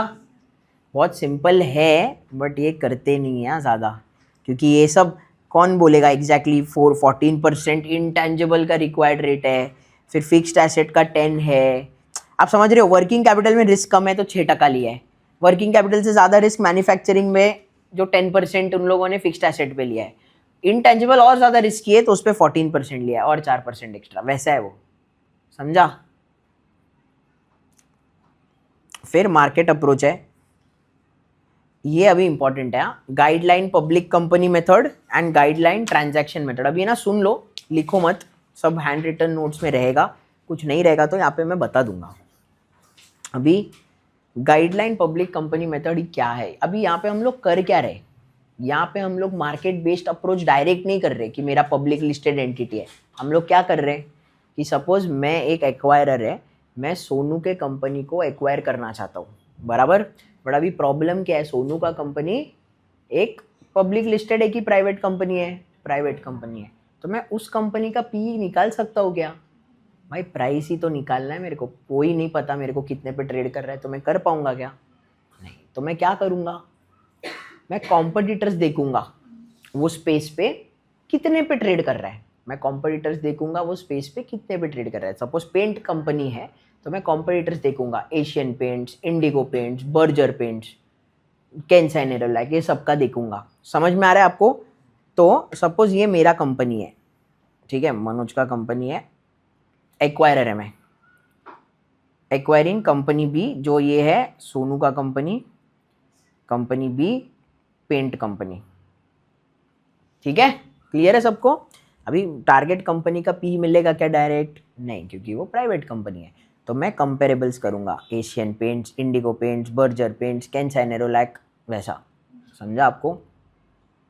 शालीमार पेंट जैसे करके 5 लिया, तो 10, 12, 14, 16, इतना कम नहीं है एशियन पेंट्स का, सिर्फ एग्जाम्पल चल रहा है। तो 10 का पी, 12 का पी, 14 का पी, 16 का पी, 18 का पी, तो इसका एवरेज निकालूंगा। तो एवरेज कितना आता है इसका? 14, क्योंकि नंबर ही ऐसे लिए ना, 10, 12, 14, 16, 18, तो बीच का नंबर 14, ये हो गया मेरा एवरेज। अभी आप बोलोगे सोनू के कंपनी का अर्निंग्स समझ जाएगा और 14 का पी लगाएंगे तो आ जाएगा, ऐसे नहीं कर सकते। क्योंकि अभी देखो, अगर सोनू के कंपनी का अर्निंग्स है 20 करोड़, तो अगर मुझे प्राइस ढूंढना है, मतलब कंपनी का वैल्यू ढूंढना है, तो मैं क्या करूँगा, 20 करोड़ इंटू 14, बराबर ना। तो कितना हो गया? 280 करोड़। तो मैं सोनू के कंपनी को 280 करोड़ में खरीदूंगा, ऐसे नहीं होता, क्योंकि यहाँ पे बहुत सारा इफ्स एंड बट्स है। क्या है वो इफ्स एंड बट्स? सबसे पहले जो कॉम्पिटिटर्स का मैं देख रहा हूँ पी रेशियो, जो पी रेशियो सब है वो कौन से पर्सपेक्टिव से है, कि वो पब्लिकली ट्रेड हो रहा है कितना है। कभी कोई एशियन पेंट्स को एक्चुअली लेने जाएंगे तो वो मार्केट कैप में मिलेगा क्या उनको? नहीं ना। ऐसा समझ रहे हैं मैं क्या बोल रहा हूँ? वापस बोल रहा हूँ, सुनो। अभी suppose Indigo Berger paint 1 lakh crore का मार्केट कैप है, बर्जर पेंट, मेरे को नहीं पता, मैं से ऊपर से बोल रहा हूँ, 1 लाख करोड़ का मार्केट कैप, ये उसका उधर से पी आया है, market cap divide by net income, तो पी आएगा। अभी आप एक्चुअली बर्जर पेंट लेने जाओगे तो 1 लाख करोड़ में मिलेगा क्या? नहीं, वो प्रीमियम मांगेगा कि नहीं? ऐसे समझ में आ रहा है आपको? यानी कि यहाँ पे मैंने कंट्रोल प्रीमियम नहीं ऐड किया है कि नहीं। मेरे को जब सोनू का कंपनी एक्वायर करना है, शायद 280 करोड़ में नहीं मानेगा, क्योंकि अभी मेरे को पूरा कंपनी कंट्रोल करने का है उसका, तो वो कुछ तरीके का कंट्रोल प्रीमियम मांगेगा। तो वो कंट्रोल प्रीमियम के पहले, लेकिन इसमें दिक्कत भी है। दिक्कत ये है कि भाई मैंने कॉम्पिटिटर कौन से लिए? एशियन पेंट्स, बर्जर, शालीमार, ये सब बड़े कंपनीज है कंपेयर टू ये। तो सबसे पहले तो मैं 14 का दूंगा ही नहीं पी। मैं बोलूँगा भाई तेरा साइज और उसका साइज में फ़र्क है ना, 30% कम कर ले। अभी आप बोलोगे 30 कहाँ से है? 25 करो भाई, वो अभी इंडिविजुअल टू इंडिविजुअल मैटर करता है। तो सपोज मैं बोलूँगा मैं 30% डिस्काउंट पे करूँगा, तो 14 का 30% डिस्काउंट करेंगे तो कितना आता है? 14 का 30% डिस्काउंट करेंगे तो 70%, 9.8 का मल्टीपल आता है। तो यहाँ पे 14 भले एवरेज है, मैं उस पर डिस्काउंट मारूंगा और कितने पे करूँगा? 9.8। तो मैं यहाँ पे 14 दूंगा क्या? नहीं, ये इंटू 9.8 होएगा, तो कितना हो गया? 196 करोड़। बट यहाँ पे मेरे को कंट्रोल प्रीमियम्स डालने पड़ेंगे। लेकिन अभी कंट्रोल प्रीमियम के लिए क्या करना पड़ेगा ना, मुझे देखना पड़ेगा कि इसके पहले लास्ट 2-3 साल में कोई तो कंपनी रहेगा जिसने 100% एक्वायर किया होगा कोई दूसरे पब्लिक कंपनी को, समझ में आया? वो सेम स्पेस पे। तो अगर उन लोगों ने 20-25% एवरेज दिया है ना, तो अपने को भी इस पे 20% के आसपास देना पड़ेगा। समझ में आ रहा है? तो गाइडलाइन पब्लिक में क्या अजम्पशन है कि जो कंपेरेबल्स में पहले ले रहा हूं उसमें कंट्रोल प्रीमियम नहीं है, उसके बाद में अलग सा एक्सप्लिसिटली ऐड कर रहा हूं प्रीवियस ट्रांजैक्शंस देखते हुए। ऐसा है वो कंसेप्ट, समझा आपको? या क्योंकि जब मैं ये कंपेरेबल्स देख रहा हूं इसमें वो कंट्रोल प्रीमियम है नहीं इनबिल्ट। वही मैंने बोला ना, बर्जर का 1 लाख करोड़ मार्केट कैप है भाई, लेकिन मैं जब खरीदने जा रहा हूं मेरे को 1 लाख करोड़ में थोड़ी मिलेगा, मुझे प्रीमियम देनी ही पड़ेगी, समझा? अभी लेकिन ये 20% में भी एडजस्टमेंट्स करने पड़ेंगे।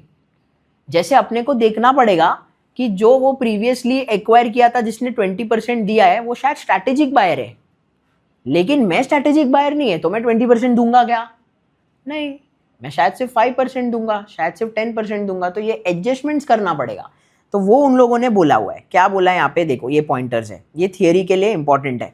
सबसे पहले क्या पॉइंट दिया है कि कंट्रोल प्रीमियम 20% है तो आप 20% ले नहीं सकते। आपको उसमें क्या देखना है? ट्रांजैक्शन टाइप क्या था, मतलब अगर वो वाला स्ट्रैटेजिक था तो उसने 20% दिया है, तो मैं नहीं है ना स्ट्रैटेजिक बायर, मैं सपोज नॉन स्ट्रैटेजिक बायर है, फाइनेंशियल बायर है, मेरे को अच्छा लगा तो ले रहा हूँ, मेरा कोई पर्सनल अलग सा बेनिफिट नहीं हो रहा है सिनर्जी, तो मैं 20 दूंगा क्या? नहीं, तो शायद मैं सिर्फ 15 दूंगा, 10 दूंगा। तो वो एक एडजस्टमेंट करना पड़ेगा। सेकंड क्या है? Industry conditions. ये क्या है? यहाँ पे लोग ये बोल रहे हैं कि अभी है ना कंपनी ए कंपनी बी को एक्वायर कर रहा है, मतलब मैं सोनू के कंपनी को एक्वायर कर रहा हूँ, बट ये इस दौरान हो रहा है जब भी एक्विजिशन का टाइम चल रहा है। एक कभी भी इंडस्ट्रीज का ना पीरियड्स होते हैं, जैसे लास्ट ईयर और अभी का भी फर्स्ट हाफ है ना, हेल्थ केयर सेक्टर में बहुत एक्विजिशंस हो रहे थे या एफआईएस का धप्पा धप पैसा आ रहा था। इसके लिए आप हॉस्पिटल सेक्टर देखो, ऑलमोस्ट सारे कंपनीज बढ़ गए। समझ में आ रहा है?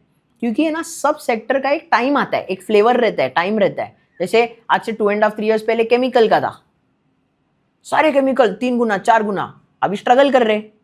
तो हर एक का एक टाइम आता है। तो वो लोग बोल रहे हैं कि अगर ये अभी जब मैं इसके कंपनी को एक्वायर कर रहा हूँ, ये इस टाइम पीरियड पे कि सब लोग एक्वायर करने पे चले हुए, तो तभी ऐसा पॉसिबिलिटी है कि जो ये कंपेरेबल्स कंपनी का पीई है ना, वो भी बढ़ चुका रहेगा। तो उस पर तुम और प्रीमियम लगाओगे तो मैं तो पागल हो जाऊंगा, मैं ज़्यादा दे दूंगा। तो वो भी तुमको देखना पड़ेगा। वो है सेकेंड पॉइंट। ऐसे समझा तुम लोग को? थर्ड है टाइप ऑफ कंसिडरेशन।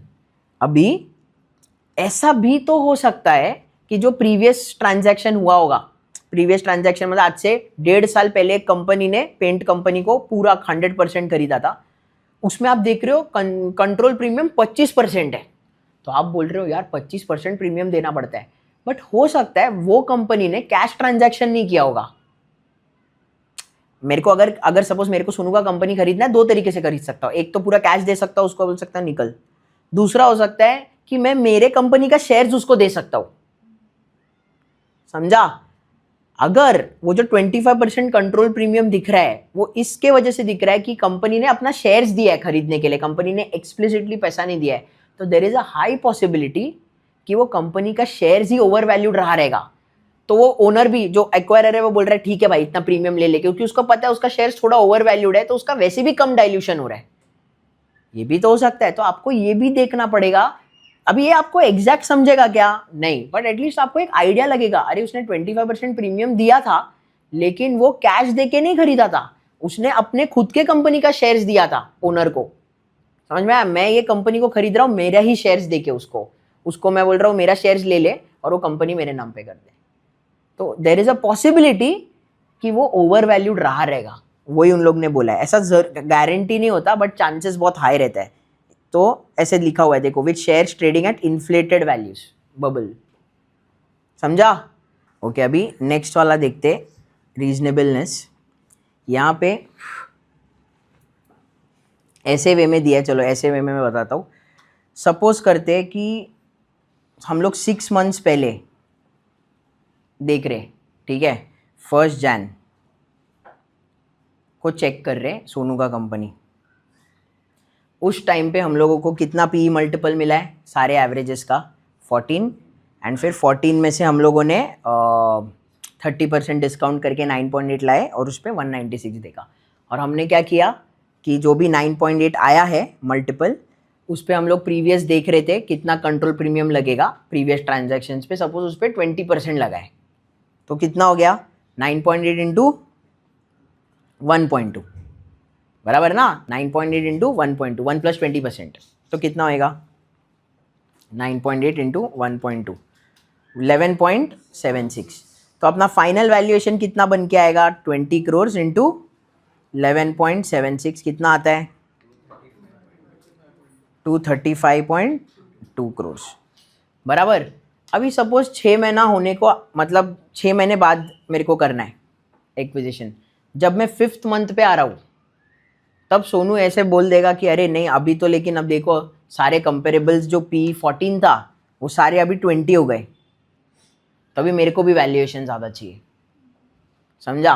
तो अभी हम लोग 20 पे 30% लेस करेंगे तो कितना होएगा? 20 पे 30% लेस करेंगे तो कितना होएगा? 14। एंड 14 पे फिर 20% उसको ज़्यादा भी चाहिए, तो कितना हो गया? 14 इंटू 1.2, 16.8। पहले वो 11.76 के मल्टीपल पे था, अभी सीधा उसको 16.8 चाहिए। तो मेरे को वो रीजनेबल है कि नहीं चेक करने का है बस। समझा? आपको लगता है 6 महीने में अचानक बढ़ेगा तो वो वारंटेड है? नहीं, जब तक कि गवर्नमेंट पॉलिसी कुछ चेंज हो गया तो कुछ अलग बात है, नहीं तो नहीं होना चाहिए। वही है रीजनेबलनेस, सिंपल। ठीक है? उसके बाद नेक्स्ट क्या है, मल्टीपल इंडस्ट्रीज। सोनू को एक्वायर कर रहा हूँ, 80% पेंट है, 10% कुछ केमिकल है और बाकी 10% IT सर्विस वाला काम है। समझ में आ रहा है? तो वो लोग क्या बोल रहे हैं कि जो मल्टीपल देना है ना वो वेटेड एवरेज पे देना पड़ेगा। पेंट का हम लोग ने लिया, P मल्टीपल कितना आया था 14, तो 14 का कितना परसेंट लेना पड़ेगा 80%। फिर केमिकल का देखना है P कितना है और उसका कितना वेटेज देना पड़ेगा 10%। वैसे समझा? IT का देखना है फिर उसका 10% और फिर बाद में साइज डिस्काउंट अलग, वेटेड एवरेज करना है वो बोल रहे हैं। समझा क्या क्या चेंजेस करना है? फिर बाद में वही अदर फैक्टर्स में वही तो मैंने स्टार्ट में बोला ना, साइज फैक्टर ये सब तो अपने को डिस्काउंट करना ही पड़ेगा। तो क्या है फर्स्ट वाला, valuation using guideline public company method. काफ़ी स्ट्रेट फॉरवर्ड है। नॉर्मलाइज्ड एबिटा कितना है 12.8, यहाँ पे उन लोग ने EV एबिटा लिया है। मैंने P मल्टीपल बोला था ना, यहाँ पे उन लोग ने EV एबिटा लिया है। तो Hoskins has gathered data for comparable firms indicating an average multiple of 1.18। मतलब जो मेरा P मल्टीपल 14 आ रहा था ना, इनका वो EV एबिटा कितना आ रहा है 1.18। ठीक है, उसके बाद उन लोग क्या बोल रहे हैं, that company operates primarily in computer component manufacturing industry 70%, but it derives 20% and 30% of its revenue from defence and telecom. उसका भी EV एबिटा मल्टीपल दिया है। तो ये वेटेड एवरेज करने का है, क्या करना है 70% इंटू 1.18, 20% जो ये है डिफेंस, वो अपने को डिफेंस के मल्टीपल से करना है 1.02 एंड 10% वाला 2.45 से करना है। 20 को 1.2 से करना है 1.02, 10% को 2.45 से करना है। समझ में आया? तो EV एबिटा कितना आया 1.28, अपना एबिटा कितना है 12.18, तो 12.18 इंटू 1.28 कितना आ गया 16.38 मिलियन। ये भी बहुत इजी तरीके से दिया है, इससे कॉम्प्लिकेटेड आएगा थोड़ा। ठीक है, सेकंड क्या है, guideline transaction method. Guideline public में कैसा था कि हम पहले पब्लिक लिस्टेड देख रहे और फिर हम प्रीवियस ईयर्स में जो भी ट्रांजैक्शन हुआ, 100% एक्विजिशन हुआ है, कंट्रोलिंग स्टेक हुआ है, उसमें कितना प्रीमियम है वो अलग सा ऐड करते। गाइडलाइन ट्रांजैक्शन मेथड में ये दोनों स्टेप्स एक साथ ही आ जाता है। हम लोग ऐसे का ही मल्टीपल देखते जो एक्वायर हुआ है। समझ में आया? हम लोग जो लिस्टेड है वो नहीं देख रहे, हम लोग देख रहे प्रीवियसली कितने मल्टीपल पे एक्वायर हुआ है, वही मल्टीपल पे हम डायरेक्ट ले लेंगे, क्योंकि अगर एक्वायर हुआ है तो ऑलरेडी प्रीमियम मल्टीपल पे हुआ होगा, तो अलग सा कंट्रोल प्रीमियम ऐड करने का जरूरत है क्या? नहीं, क्योंकि गाइडलाइन ट्रांजैक्शन मेथड में ऑलरेडी कंट्रोल प्रीमियम इनबिल्ट होगा। समझ में आ रहा है? गाइडलाइन ट्रांजैक्शन मेथड में ऑलरेडी इनबिल्ट होगा कंट्रोल प्रीमियम, अपने को अलग सा करने का जरूरत नहीं है। समझ में आया ये वाला? अब यहाँ पे देखो, अगेन इसमें भी अपने को चीजें देखनी पड़ेगी। ट्रांजैक्शन टाइप क्या था, मैं स्ट्रैटेजिक बायर था, नॉन स्ट्रैटेजिक बायर था। फिर type of consideration, cash consideration है कि स्टॉक कंसिडरेशन है ये। फिर सेकंड एक पॉइंट दिया है, देखो कंटिंजेंट कंसिडरेशन। ये क्या होता है? बहुत बार ऐसे होता है कि सपोज पास्ट में मैंने सिमरन के कंपनी को एक्वायर किया है, ठीक है। कंटिंजेंट कंसिडरेशन मतलब क्या, मैं उनको बोलता हूँ आज के तारीख में मैं आपको 40 करोड़ दूंगा, लेकिन अगर XYZ आपका जो भी पेटेंट है वो अगर क्लियर हो जाता है या FDA अप्रूवल मिल जाता है ये ड्रग के लिए, तो 20 करोड़ में एडिशनल दूंगा, ठीक है, सर्टेन माइलस्टोन के हिसाब से। It is contingent upon certain events. समझा? तो मैंने कितना दे रहा हूं उनको 40 + 20 60। ये पास्ट में हुआ था, आज से 1.5 साल पहले। अभी अगर मैं सोनू का कंपनी एक्वायर कर रहा हूं तो मैं देखूंगा पास्ट पे। सपोज मैंने नहीं एक्वायर किया है, किसी और ने, आदित्य के कंपनी ने सिमरन के कंपनी को एक्वायर किया है 40 + 20 कंटिंजेंट कंसिडरेशन, ठीक है। अभी मैं सोनू का कंपनी 2 साल बाद एक्वायर करने जा रहा हूं, तो मुझे पास्ट का ट्रांजैक्शन देखना है। वो पास्ट के ट्रांजैक्शन में आदित्य का ट्रांजैक्शन दिखेगा मेरे को, तो मुझे ये देखने का है भाई मैं 40 करोड़, उसने 40 करोड़ दिया है कि एक्चुअल में आगे जाके 60 करोड़ दिया है। समझा? क्योंकि वो 20 करोड़ कंटिंजेंट था। ऐसा हो सकता है ना नहीं किया है, क्योंकि वो माइलस्टोन ही अचीव नहीं हुआ, तो 40 करोड़ में हुआ है पूरा एक्विजिशन। समझा? तो वो हम लोगों को कंसिडर करना है, वही उन्होंने बोला है। समझा? तो लास्ट क्वेश्चन देखो, वैल्यूएशन विद गाइडलाइन ट्रांजैक्शन। इसमें ऑलरेडी कंट्रोल प्रीमियम होगा। नॉर्मलाइज्ड एबिटा कितना है 18 मिलियन, एवरेज EV एबिटा कितना है 7.2। क्या बोला है, EV एबिटा लिया है और उस पर कितने का डिस्काउंट डाला है 30%, क्योंकि जो कंपनी एक्वायर कर रहे हैं वो रिस्की है बहुत, सोनू का कंपनी बहुत रिस्की है, जिसकी वजह से ईवी एबिटा मल्टीपल थोड़ा कम करेंगे। कितने से कम करेंगे? 30%। तो 7.2 पे 30% कम किया तो 5 का हुआ, उस पर हमने सीधा जो ईवी एबिटा मल्टीपल है इंटू एबिटा कर दिया, नॉर्मलाइज्ड एबिटा। समझा? ये जो ईवी एबिटा लिया है कौन सा लिया है? जीटीएम का, मतलब ऑलरेडी उसमें कंट्रोल प्रीमियम है। समझ में आया? अभी है ना, आपको टेक अवे पॉइंट ये है जो टेक्स्ट बुक में दिया नहीं है, बट ये आपके लिए इंपॉर्टेंट है, देख लो, मैं बता रहा हूं, सुन लो। अगर मैं कंट्रोलिंग ओनरशिप चाहता हूं और मैं कौन सा मेथड यूज कर रहा हूं? गाइडलाइन पब्लिक, तो उसमें मेरे को अलग सा क्या करना पड़ेगा? कंट्रोल प्रीमियम ऐड करना पड़ेगा। सही बात है। अगर मैं माइनॉरिटी ओनरशिप ले रहा हूं और मैं जीपीसीएम कर रहा हूं तो मेरे को चेंजेस कुछ करने पड़ेंगे क्या? नहीं, क्योंकि वो ऑलरेडी नॉन कंट्रोलिंग के लिए, तो अलग सा कंट्रोल प्रीमियम करना पड़ेगा क्या? नहीं। अगर मैं कंट्रोलिंग ओनरशिप कर रहा हूं और जीटीएम मेथड कर रहा हूं तो कोई चेंजेस करना पड़ेगा? नहीं, क्योंकि उसमें ऑलरेडी कंट्रोल प्रीमियम रहेगा। लेकिन अगर मैं माइनॉरिटी ओनरशिप के लिए कर रहा हूं और जीटीएम अप्रोच यूज कर रहा हूं तो कंट्रोल प्रीमियम आ गया ना एक्स्ट्रा, तो उसमें से क्या करना पड़ेगा? डीएलओसी करके मेरे को हटाना पड़ेगा उसको। समझ में आया? ये बस एक टेक अवे पॉइंट रहेगा आपको जो टेक्स्ट बुक में नहीं है, बट ये इंपॉर्टेंट है। डन?